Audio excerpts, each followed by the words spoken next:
तो एक बार फिर आप सभी लोगों का स्वागत है अब आपकी बारी में, जहां आप सुनते हैं डर से भरी सच्ची डरावनी कहानियां। आज की कहानी मैं आप लोगों को सुनाऊं उससे पहले अगर आपको मेरी कहानियां पसंद आती हैं तो आप अब आपकी बारी को जरूर सब्सक्राइब कीजिए, और आपके पास भी ऐसी कहानियां हैं तो आप मुझे भेज सकते हैं ईमेल या इंस्टा में, जिसकी लिंक मैंने नीचे डिस्क्रिप्शन बॉक्स में डाल दी है। अगर आपकी कहानियां मुझे पसंद आती हैं तो अगली कहानी आपकी होगी। तो आज मैं आपको सुनाने जा रहा हूं डर से भरी सच्ची 3 डरावनी कहानियां, जिसे सुन के आप लोगों को जरूर मजा आएगा। तो हेडफोन लगाइए और सुने आज की ये कहानियां।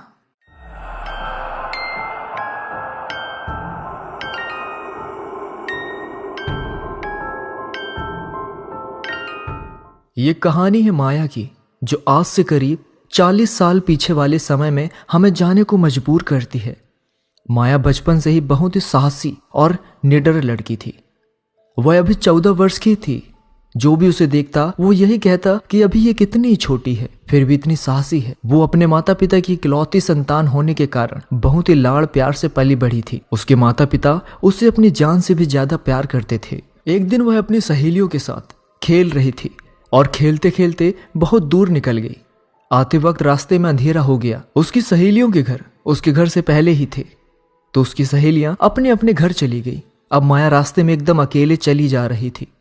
चारों तरफ सन्नाटा फैला हुआ था। माया दबे पांव चले जा रही थी कि अचानक उसने किसी के रोने की आवाज सुनी। माया रुकी और उसने इधर उधर नजर घुमा के देखा, लेकिन उसे वहां कोई दिखाई नहीं दिया। वो फिर से अपने रास्ते पर तेजी से आगे की तरफ बढ़ने लगी। माया अपनी मंजिल की ओर बढ़े जा रही थी कि फिर से उसने किसी के रोने की आवाज सुनी। इस बार उसे कोई दिखा जो सफेद कपड़ों में था, जो रास्ते से थोड़ा हटकर झाड़ियों के पास बैठा हुआ था और जोर जोर से रो रहा था, मानो उसे कितना दर्द हो रहा हो। माया ने सोचा, कोई बूढ़ा व्यक्ति है जिसको मेरी मदद की जरूरत है। सोचते हुए माया उस व्यक्ति की तरफ बढ़ी रही थी कि उसे दूसरी तरफ से भी रोने की आवाज आने लगी। अब माया वहां देखने लगी जहां बूढ़ा व्यक्ति भी उसे बैठा दिखाई दे रहा था, लेकिन ये क्या, अब वहां कोई नहीं था। अब तो माया के रोंगटे खड़े हो गए। वो बहुत डर गई और अपने घर की तरफ दौड़ने लगी। तभी उसके कानों में आवाज आई, कहाँ भाग रही है तू? मेरी मदद तो करके जा। इतना कहकर वो आवाज जोर जोर से खौफनाक हंसी हंसने लगी।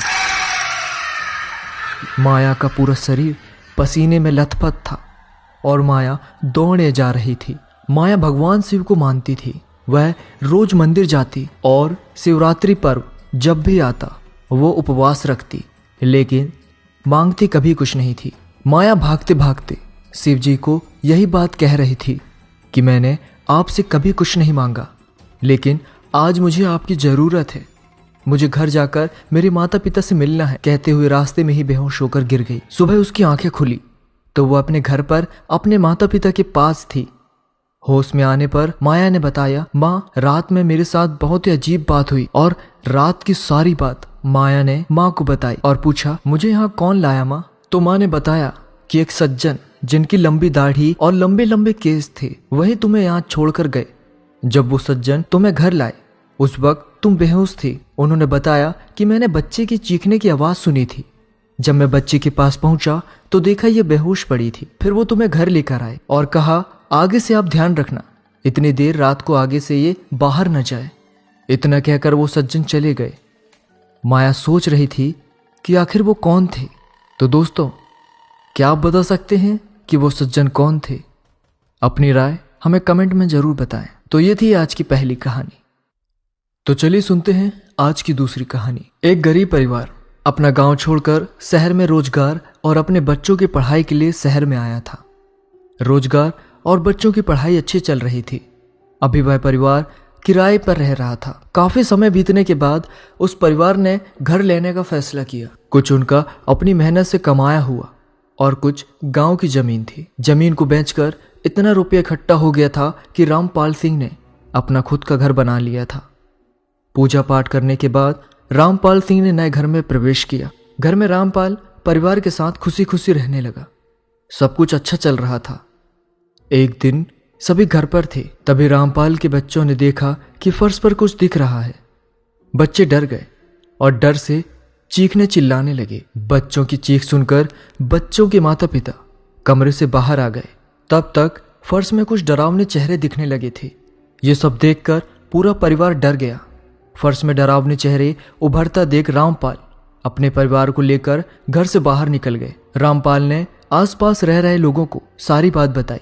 पड़ोसियों में से एक बुजुर्ग बोला, आपने घर में प्रवेश करने से पहले पूजा पाठ हवन आदि कराया था या नहीं? रामपाल ने कहा, जी हाँ, पूजा पाठ तो हमने कराया था। तब उस बुजुर्ग ने रामपाल को सलाह दी कि आप एक बार फिर से अपने घर में पूजा करवा लो। हो सकता है कि पहले की गई पूजा में शायद कोई कमी रह गई हो, जिसकी वजह से ये सब हो रहा है। रामपाल ने बुजुर्ग की बात मानकर एक बार फिर से अपने घर में हवन यज्ञ आदि करवा कर रहने लगे। पूजा होने के बाद सब कुछ शांत हो गया। रामपाल को लगा कि बुजुर्ग ने ठीक कहा था, पहली पूजा में शायद कोई कमी रह गई थी जिसके कारण ये सब हो रहा था। अब सब कुछ ठीक हो गया है। अब सभी निश्चिंत होकर रहने लगे। कुछ दिनों तक तो सब कुछ ठीक चलता रहा, लेकिन एक रात दोनों बच्चे अपने अपने कमरे में सोए हुए थे। रामपाल और उनकी पत्नी अभी तक जग रहे थे। तभी अचानक उनकी नज़र फर्श में हो रही हलचल पर पड़ी। उन दोनों ने देखा कि फर्श में फिर से कुछ आकृतियां उभर आ रही थी। ध्यान से देखा तो दोनों पति पत्नी को पहले की तरह फर्श में डरावने चेहरे दिखाई दे रहे थे। चेहरे इतने डरावने और बड़े होते जा रहे थे कि कोई भी उन्हें देखकर डर के मारे बेहोश हो जाए। देखते ही देखते वह चेहरे खौफनाक हंसी हंसते हुए फर्श से बाहर आने लगे। उनका आकार बहुत बड़ा था। उनकी लाल लाल आंखें, बिखरे बाल और बड़े बड़े नखून थे, जिनको देखकर रामपाल और उनकी पत्नी का डर के मारे बुरा हाल हो गया। वह दोनों बच्चों को जल्दी जल्दी हड़बड़ाहट में जगाते हुए चीखते चिल्लाते हुए घर से बाहर निकल गए। लेकिन वो डरावने चेहरे उनका घर के बाहर भी पीछा करने लगे। वो चारों भागते भागते एक मंदिर के पास जाकर रुके। रामपाल ने सोचा शायद मंदिर में ये डरावने चेहरे प्रवेश नहीं करेंगे।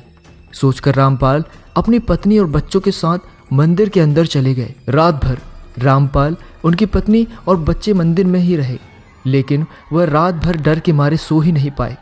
उनके दिमाग में उन्हीं डरावने चेहरों का खौफ था। जैसे तैसे वह भयानक रात गुजर गई और सुबह हुई। सुबह मंदिर के पंडित जी जब मंदिर में आए तो उन्होंने रामपाल से पूछा, आप यहाँ क्या कर रहे हैं और इतने डरे हुए क्यों हो? क्या बात है? रामपाल ने रात की सारी घटना पंडित जी को बताई। पंडित जी ने कहा, तुम चिंता मत करो, मैं अपने गुरुजी को अभी बुलाकर लाता हूँ, तब तक तुम यहीं रहना। जब गुरुजी आ जाएं तभी मंदिर से बाहर निकलना। रामपाल ने कहा, ठीक है पंडित जी, जैसा आप कह रहे हैं वैसा ही करूँगा। थोड़ी देर बाद पंडित जी अपने गुरुजी को लेकर आ गए। पंडित जी ने गुरुजी को सारी बात पहले ही बता दी थी, इसलिए गुरुजी ने रामपाल से कुछ नहीं पूछा, बस उस घर में चलने की बात कही। अब सब लोग उस घर के बाहर आकर खड़े हो गए। गुरुजी घर के अंदर गए और 4 लोगों से फर्श को खुदवाया। जैसे ही फर्श 3-4 फुट खुद गया, गुरुजी बाहर रामपाल के पास भाग कर गए और कहा, तुम यहाँ कब से रह रहे हो? रामपाल ने कहा, करीब 9-10 महीने ही हुए होंगे गुरुजी। क्यों, ऐसा क्यों पूछ रहे हैं? तब गुरुजी ने बताया कि जहाँ तुम्हारा घर बना है उसके नीचे कभी कब्रिस्तान थे, तभी वह डरावनी शक्लें आपको दिख रही है। इस पर रामपाल ने कहा, तो अब हमें क्या करें गुरुजी? तब गुरुजी ने कहा, यह तो उन प्रेतों से पूछने पर ही पता चलेगा कि वो क्या चाहते हैं। गुरुजी ने काफी सिद्धियां प्राप्त की हुई थी, इसलिए उन्हें भूत प्रेतों से बात करना भी अच्छे से आता था और उन्हें सबक सिखाना भी। अब क्या था, गुरुजी ने रामपाल और उनके परिवार से कह दिया कि इतने में सब कुछ ठीक ना हो जाए, आपको मंदिर में रहना होगा, क्योंकि अगर आप लोग घर में गए तो आप इस बार इन भूतों का निवाला बन सकते हैं। रामपाल ने कहा, ठीक है गुरुजी। दूसरे दिन गुरुजी उस घर में गए और अपनी सिद्धियों की शक्तियों से उन भूतों को बुलाया और उनसे पूछा, क्या चाहते हो तुम लोग? उस भले परिवार को क्यों परेशान कर रखा है? उन लोगों ने बड़ी मेहनत से एक एक पैसा जोड़कर ये घर बनाया है। गुरुजी के इतना कहते ही उनमें से एक पुरुष भूत गुस्से से बोला, हमारे घर में वो लोग हैं, हम उनके घर में नहीं हैं, समझे? अब तुम भी यहाँ से चले जाओ, वरना तुम्हारा क्या हाल होगा ये सोच भी नहीं सकते। उस भूत के इतना कहते ही गुरुजी वहां से चले गए और मंदिर में जहां रामपाल थे वहां पहुंच गए। गुरुजी ने रामपाल से कहा, आप उस घर को छोड़ दो, किसी और घर पे रह लो। रामपाल ने गुरुजी को बीच में टोकते हुए कहा, आप ऐसा क्यों कह रहे हैं? गुरुजी, हम कहाँ जाएंगे? बड़ी मुश्किल से हमने वह घर बनाया, ऐसे कैसे छोड़ दें? गुरुजी ने कहा, बात आपकी भी ठीक है और बात उन भूतों की भी गलत नहीं। वहाँ कब्रिस्तान है, यानी प्रेतों का घर। अब कोई आपको आपके ही घर से निकालेगा तो आपको कैसा लगेगा? इतना सुनकर रामपाल निराश होकर अपने गांव चले गए। अब वह घर खंडर बन चुका है। डरावनी आवाजें और खौफनाक हंसी से रात के सन्नाटे में भी शोर रहता है। तो यह थी आज की दूसरी कहानी। आशा करता हूँ कहानी सुनकर मजा आ रहा होगा। अगर कहानी पसंद आ रही है तो बिना घबराए सब्सक्राइब करें और बेल आइकन को ऑल में सेट करें ऐसी कहानियां और भी सुनने के लिए। तो चलिए सुनाता हूँ आज की तीसरी और आखिरी कहानी। यह कहानी राजेश की है। यह कहानी उसकी खुद की है जो उसके साथ हुई थी। तो आगे की कहानी मैं राजेश के पॉइंट ऑफ व्यू से आप लोगों को सुनाऊंगा। तो चलिए सुनते हैं आज की यह आखिरी कहानी। हेलो दोस्तों, मेरा नाम राजेश है। मैं दिल्ली का रहने वाला हूँ। आज जो मैं ये घटना आपको सुनाने जा रहा हूँ, ये मेरी खुद की ही कहानी है। जो कुछ भी मेरे साथ हुआ उसे मैं आज आपके साथ शेयर करूंगा। ये बात करीब 8 साल पुरानी है। उन दिनों मैं नौकरी की तलाश में घूम रहा था। बहुत मशक्कत के बाद मुझे नौकरी मिल गई। जिस ऑफिस में मैं काम करता था उसी ऑफिस में एक लड़की भी काम करती थी जिसका नाम काजल था। पहली नज़र में ही मुझे उससे प्यार हो गया। काजल भी मुझे पसंद करने लगी। हम दोनों में काफ़ी बातें होती और काफ़ी वक्त हम साथ में बिताने लगे। धीरे धीरे हमारे बीच इतना गहरा प्यार हो गया कि हमने शादी करने का फैसला कर लिया। काजल के मम्मी पापा इस दुनिया में नहीं थे और मेरे मम्मी पापा भी मुझे 10 साल की उम्र में इस दुनिया को छोड़कर जा चुके थे। दोनों की ही तरफ से शादी की बात करने के लिए कोई भी नहीं था। हम दोनों बहुत खुश थे कि अब हमें एक दूसरे से दूर नहीं रहना होगा। लेकिन भगवान को शायद कुछ और ही मंजूर था। कुछ दिन बाद हमारे ऑफिस में एक लड़की जॉब के लिए आई और बॉस ने उसे कल से ड्यूटी ज्वाइन करने के लिए कह दिया। उसका नाम सीमा था। धीरे धीरे सीमा काजल और मेरी अच्छी दोस्त बन गई। हम सब कुछ एक दूसरे से शेयर करते थे। फिर एक दिन की बात है, काजल की तबीयत खराब हो गई। मैंने ऑफिस पहुंचकर काजल को फोन किया कि तुम अभी तक ऑफिस क्यों नहीं आई। उसने बताया मुझे बुखार हो गया है इसलिए मैं आज ऑफिस नहीं आ पाऊंगी। तो मैंने कहा फिर मेरा दिल कैसे लगेगा, मैं भी घर चला जाता हूँ। तुम नहीं होगी यहाँ तो मेरा काम में भी मन नहीं लगेगा। काजल ने कहा नहीं तुम घर मत जाओ, सीमा तो है ना वहाँ, तुम सीमा से बीच बीच में बात कर लेना। मैंने कहा नहीं, मैं तो जा रहा हूँ। सीमा सीमा है, काजल तो नहीं है ना। मैंने थोड़ा गुस्सा जाहिर करते हुए काजल से कहा। काजल ने भी प्यार जताते हुए कहा थोड़े दिन बाद हम शादी करेंगे, तभी काफ़ी छुट्टी हो जाएंगी। प्लीज़ अभी तुम छुट्टी मत करो। बीवी की बात नहीं मानोगे क्या तुम? कहते हुए काजल हंसने लगी। मैंने कहा ठीक है बीवी जी, अब तो आपकी बात माननी ही पड़ेगी। और फिर हम दोनों हंस दिए। वाकई हम दोनों शादी को लेकर बहुत खुश थे। मन में न जाने क्या क्या सोच रहे थे कि शादी के बाद ऐसा करेंगे वैसा करेंगे। लेकिन वो कहते हैं ना, सोची हुई बात कभी पूरी नहीं होती। जो आप सोचते हैं हमेशा उसका उल्टा ही होता है। और मेरे साथ भी वैसा ही हुआ। एक दिन बॉस ने मुझे अपने कैबिन में बुलाया और कहा तुम्हें आज ही मुंबई जाना है, तुम्हारा जाना बहुत ज़रूरी है, नहीं गए तो हमारा बहुत नुकसान हो जाएगा। मैंने कहा सर आप किसी और को भेज दीजिए, मुझे कुछ ज़रूरी काम है। फिर बॉस ने मुझे प्रमोशन का लालच दिया और कहा कि अगर तुम मुंबई चले गए तो तुम्हारा प्रमोशन पक्का। अब मैं सोच में पड़ गया। उधर काजल की तबीयत भी खराब है और इधर प्रमोशन, दोनों ही चीज़ें ज़रूरी है। मैंने काजल को फ़ोन किया। हेलो काजल, अब तबीयत कैसी है? काजल ने कहा पहले से आराम है पर अभी पूरी तरह ठीक नहीं है, कमजोरी बहुत आ गई है। तुमसे एक बात करनी थी काजल। हाँ बोलो ना। बॉस ने मुझे मुंबई जाने के लिए कहा है, लेकिन मैं कैसे जाऊं? इधर तुम्हारी तबीयत भी खराब है और उधर बॉस ने मुझे प्रमोशन का भी वादा किया है। मैंने उदास भरे लहजे में काजल से कहा। तब काजल खुश होकर बोली अरे इतनी अच्छी खबर सुनाई और इतनी अच्छी खबर को उदास होकर क्यों सुना रहे हो? तुम चले जाओ, अब इतनी भी खराब नहीं है मेरी तबीयत कि तुम आकर मेरे पास मुझसे चिपक कर बैठ जाओ। कहते हुए काजल हंसी को दबाए मुझे चिढ़ाने लगी। Are you sure? तुम्हारी तबीयत ठीक है? अरे हाँ बाबा, कहा तो मैंने, कि मैं ठीक हूँ, बस थोड़ी आराम की ज़रूरत है। ओके, काजल थोड़ी कराही सी आवाज़ में बोली। मैंने कहा चलो ठीक है, फिर मैं चला जाता हूँ। तुम्हें कुछ भी परेशानी हो तो सीमा को अपने पास बुला लेना।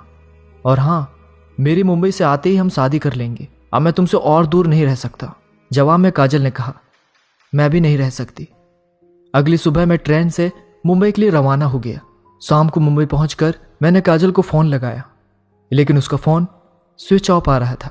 मैंने 3-4 बार डायल किया, लेकिन फ़ोन स्विच ऑफ ही आ रहा था। मैं काजल से बात किए बिना एक दिन भी नहीं रहता था। जब काजल का फ़ोन नहीं लगा तो मुझे बेचैनी होने लगी।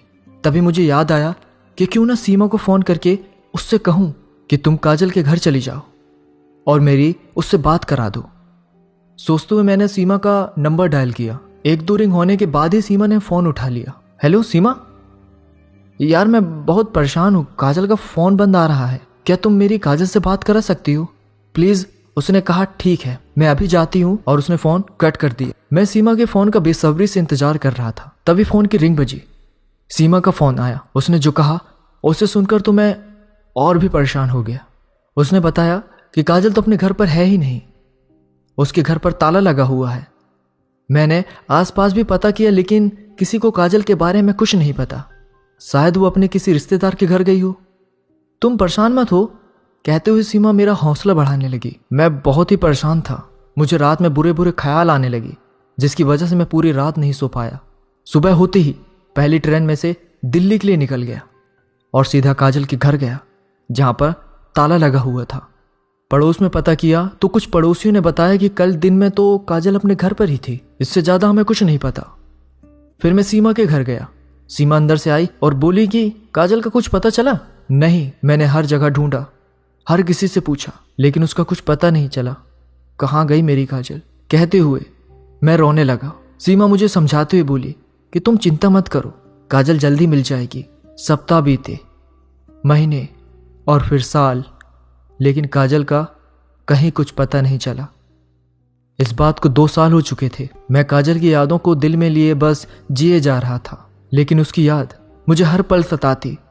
उसका मुझे वो छोड़ना, बात बात पे बीवी जैसा डांटना, उसकी यादें मुझसे भुलाए भूले नहीं जा रही थी। ऑफिस में सबसे बात करना भी बंद कर दिया था। मेरी दुनिया तो जैसे वीरान हो गई थी, क्योंकि काजल ही मेरी दुनिया थी। ये बात वही जानता है जिसने कभी किसी से दिल से प्यार किया हो। फिर एक दिन की बात है, मैं कैंटीन में बैठा काजल की यादों में खोया हुआ था। तभी वहां मेरे ऑफिस का एक दोस्त नरेश मेरे पास आकर बैठा और उसने मुझसे कहा, तुम कब तक काजल की यादों में खोए रहोगे? मेरे ख्याल से अब तुम्हें शादी कर लेनी चाहिए। मैंने कहा, नहीं, मैंने काजल के अलावा किसी और को अपनी जिंदगी में कभी नहीं सोचा। तो उसने कहा, किसी के चले जाने से जिंदगी रुकती नहीं मेरे दोस्त। क्या पता तुम शादी कर लो तो काजल को भी तुम्हारा ये फैसला अच्छा लगे। वो जहां भी होगी तुम्हारे इस फैसले से बहुत खुश होगी। और हाँ, मेरी नज़र में तुम्हारे लिए एक बहुत ही अच्छी लड़की है जो तुम्हें पसंद भी बहुत करती है। मैंने चौंक कर पूछा, कौन है वो लड़की? तो नरेश ने सीमा को मेरे सामने लाकर खड़ा कर दिया। सीमा तुम? हम तो दोस्त है ना, मैं झिझकती हुई आवाज में बोला। फिर सीमा ने कहा, क्यों राजेश, क्या 2 दोस्तों के बीच प्यार नहीं हो सकता? मैं चुप रहा। सीमा ने फिर कहा, क्या मैं तुम्हें पसंद नहीं हूं? मैंने कहा, नहीं सीमा, ऐसी बात नहीं है, तो बहुत अच्छी लड़की हो। सीमा ने कहा, तो ठीक है, फिर आज से और अभी से मैं तुम्हारी बीवी हूं, समझे? मुझे कुछ नहीं सुनना।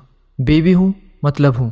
एक पल के लिए मुझे ऐसा लगा जैसे मेरे सामने काजल ही खड़ी हो, और मैं एक झटके में ही काजल की यादों से जैसे बाहर आ गया था। 1 महीने बाद हम दोनों ने शादी कर ली। मैं सीमा को सीमा समझकर नहीं, बल्कि काजल समझ के प्यार करने लगा। उसकी कुछ आदतें काजल से बहुत मिलती थी, इसलिए मुझे लगता कि मेरे सामने सीमा नहीं काजल है। दिन बीतते चले गए, हमारा प्यार बढ़ता चला गया, लेकिन मुझे पता नहीं था ये प्यार एक धोखा है। एक रात मैं और सीमा दोनों अपने कमरे में सोए हुए थे कि अचानक दरवाजे पर दस्तक हुई। सीमा गहरी नींद में सोई हुई थी, लेकिन मेरी आंख उस दस्तक से खुल गई। मैंने दरवाजा खोला तो सामने क्या देखता हूं, काजल खड़ी है। मैंने काजल को देखते ही गले से लगा लिया। गुस्सा था, लेकिन उससे भी ज्यादा खुश कि मेरी काजल को भगवान ने मेरे पास भेज दिया। मैं मन ही मन भगवान को धन्यवाद दे रहा था। काजल ने मुझसे कहा, राजेश, क्या तुम मुझे भूल गए थे? और क्या तुम मुझसे ये नहीं पूछोगे कि मैं इतने दिन कहाँ थी? मैंने फिर से उसे अपने गले से लगाया और कहा, नहीं, मैं ये नहीं पूछूंगा कि तुम इतने दिन कहाँ थी। मेरे लिए इतना ही बहुत है कि तुम मेरे पास आ गई। उठिए राजेश, कहते हुए सीमा ने मुझे जगाया। मेरी नींद खुली। मैंने अभी काजल को सीने से लगाया हुआ था। क्या वो सपना था? सोचते हुए मैं तैयार होकर ऑफिस के लिए निकल गया। मैं ऑफिस आज ऑटो से जा रहा था। रास्ते में एक लड़की खड़ी थी जो ऑटो को रोकने का इशारा कर रही थी। ऑटो वाले ने ऑटो रोका और मैंने देखा कि ये तो काजल है। काजल उसी ऑटो में मेरे साथ आकर बैठ गई। मैंने काजल से कहा, मैं तो सपना देख रहा हूं, सोच रहा था, लेकिन तुम सचमुच में मेरी जिंदगी में फिर से लौट आई हो। काजल ने कोई जवाब नहीं दिया। वो चुपचाप बैठी रही। थोड़ी देर बाद काजल ने मुझसे पूछा, तुम सीमा से प्यार करते हो कि मुझसे? मैंने कहा, मैं तो हमेशा से ही तुमसे प्यार करता रहा हूं और हमेशा करता रहूंगा। तो फिर उससे शादी क्यों की? कहते हुए काजल की आंखें भर आई। मैं ऑफिस जा रहा था, लेकिन काजल की इस बात को सुनकर मैंने ऑटो वाले को काजल के घर की तरफ ऑटो मोड़ने को कहा और काजल से मैंने कहा, चलो तुम्हारे घर पर चलकर तुम्हें इत्मीनान से सारी बात बताऊंगा। और थोड़ी ही देर में ऑटो काजल के घर के सामने जा रुका। मैं ऑटो वाले को पैसे दे रहा था। इतने में काजल अपने घर के वरांदे में जाकर बैठ गई और मैंने देखा काजल के घर पर ताला लगा हुआ है। उस पर बहुत सारी मिट्टी लगी है, मानो सालों से ना खुला हो ताला। कि तुम यहाँ की सफाई नहीं करती? देखो कितनी धूल लगी है। मैं ताले की मिट्टी को झाड़ते हुए बोला, लाओ चाबी दो मुझे, मैं ताला खोलता हूँ। कहते हुए चाबी मांगने के लिए मैंने काजल की तरफ हाथ बढ़ाया। उसने गुस्से में कहा, मुझे नहीं पता चाबी कहाँ है, खुद ढूंढ लो। कहते हुए दूसरी तरफ मुंह मोड़ के बैठ गई। मैं गार्डन में जाकर चाबी ढूंढने लगा। तभी मुझे घास के अंदर छुपी हुई चाबी मिली। चाबी में जंग लगा हुआ था। ये देखकर मैंने फिर से काजल से पूछा, काजल अब तो तुम यहाँ रहती हो, फिर ये क्या, चाबी में जंग क्यों लगा है? जैसे इस्तेमाल ही ना होती हो, और ताले पर भी बहुत धूल लगी हुई है। बात कुछ समझ नहीं आई। कहते हुए मैंने ताला खोला। ताला खोलते ही अंदर से बदबू आने लगी। इतने में काजल वहां से उठकर पता नहीं कहाँ चली गई। मैंने सोचा शायद गुस्सा होकर गार्डन में जाकर बैठ गई होगी। मैं आवाजें लगाने लगा, काजल कहाँ हो तुम? अरे बीवी जी, तुम कुछ काम मत करना, सारा काम मैं कर लूंगा। फिर भी काजल की तरफ से कोई जवाब नहीं आया। मैं कमरे में दाखिल हुआ। वहां किसी का कंकाल पड़ा हुआ था। जैसे ही मैंने उसके हाथ की घड़ी देखी तो मैं हैरान रह गया। ये वही घड़ी थी जो कुछ साल पहले मैं काजल को उसके जन्मदिन पर दी थी। इसका मतलब ये काजल का मुझसे आगे के शब्द बोले नहीं जा रहे थे। लेकिन ऐसे कैसे हो सकता है? काजल तो अभी मेरे पास थी। मेरे तो समझ में नहीं आ रहा था कि आखिर क्या चक्कर है। तभी काजल मेरे सामने आई और रोने लगी और कहने लगी कि हाँ राजेश, ये जो कंकाल है ये मेरा है, मैं तुमसे बहुत दूर जा चुकी हूँ। ये सुनकर मैं सन्न रह गया। फिर काजल ने कहा कि तुम जानना नहीं चाहोगे कि ये कैसे और किसने किया? मैंने कहा, काजल मुझे बताओ, जिसने भी तुम्हें मुझसे दूर किया मैं उसको सजा दिलवाऊंगा। काजल गुस्से में बोली, वो और कोई नहीं, सीमा है। ये सुनकर मेरे पैरों तले जमीन निकल गई। काजल ने बताया कि जब तुम ऑफिस के काम से मुंबई गए थे तो उसी शाम सीमा मेरे घर आई थी और उसने मुझसे कहा कि मैं राजेश से प्यार करती हूँ, तुम बीच से हट जाओ। मैंने कहा, क्या राजेश भी तुम्हें प्यार करता है? तो उसने कहा, अगर नहीं करता तो धीरे धीरे करने लगेगा, अगर तुम हमारे बीच से हट जाओ तो। और उसने मुझे जबरदस्ती जहर पिला दिया। मैं रोती रही उसके सामने, भीख मांगती रही कि मुझे छोड़ दो, हम तो दोस्त हैं। तो उसने कहा, तू मेरी दोस्त नहीं सौतन है, अगर तू नहीं रहेगी तो राजेश को मुझसे प्यार करना ही पड़ेगा। उसने मुझे जहर पिलाकर घर में बंद कर दिया और बाहर से ताला लगाकर चाबी बाहर फेंक दी। अब मैं उसे मारकर अपनी मौत का बदला लूंगी। तुम्हारे लिए ही मेरी आत्मा भटक रही थी कि जो भी मेरे साथ हुआ उसे मैं तुम्हें बता सकूं। मैंने काजल से कहा, काजल तुम उसे मत मारना, मैं उसको कानून से सजा दिलवाऊंगा। गुस्से में काजल मुझसे कहने लगी, नहीं मैं खुद उसे मारूंगी। मैंने कहा, नहीं मेरी काजल कभी किसी को मारने के बारे में नहीं सोच सकती। मेरी इस बात को सुनकर काजल रोने लगी और कहने लगी, मुझे दुख इस बात का है कि मैं तुम्हारे साथ रहना चाहती थी, तुम्हारे साथ जिंदगी का हर पल बिताना चाहती थी, जो अब कभी नहीं होगा, और मैं तुमसे बहुत दूर हो गई हूं। मैंने कहा, काजल तुम ही मेरा पहला प्यार हो और आखिरी भी तुम ही रहोगी। मैं तो हमेशा तुमसे ही प्यार करता रहूंगा। मेरा ऐसा कहते ही काजल एक चमकीली रोशनी में खो गई और मैं रोता रह गया। अब मैं घर आया। सीमा ने कहा, हाथ मुंह धुल लो, मैं खाना लाती हूँ। मैंने कहा, तुम मेरी काजल की हत्यारी हो, तुम्हें मैं कभी माफ नहीं करूंगा। तो सीमा रोने लगी और कहने लगी, तुम तो मुझसे प्यार करते हो ना? मैंने कहा, प्यार में बस काजल से करता था। तुमसे जो था वो तो तुम्हारा बनाया हुआ षड्यंत्र था, प्यार नहीं था। अब तुम्हें मैं कानून से सजा दिलवाऊंगा। कहते हुए मैं पुलिस स्टेशन आ गया और मैंने सारी कहानी पुलिस को बता दी। पुलिस को काजल के घर से सारे सबूत मिल गए। पुलिस ने सीमा को अरेस्ट कर लिया और अदालत ने उसे उम्र कैद की सजा सुनाई। मुझे सीमा को सजा दिलवाकर बहुत सुकून मिला।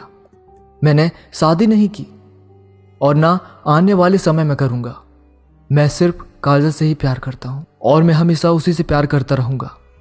काजल की जगह मैं किसी और को नहीं आने दे सकता, कभी नहीं।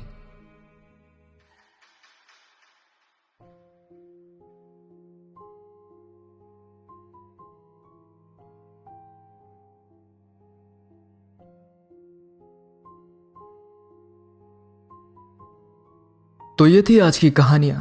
आशा करता हूं आपको ये कहानियां जरूर पसंद आई होंगी। अगर कहानी आपको पसंद आई तो इस वीडियो को लाइक और अब आपकी बारी को जरूर सब्सक्राइब कीजिए ऐसी और भी डरावनी कहानियां सुनते रहने के लिए। तो मैं फिर लौटूंगा किसी और कहानी के साथ। तब तक अपना ख्याल रखें।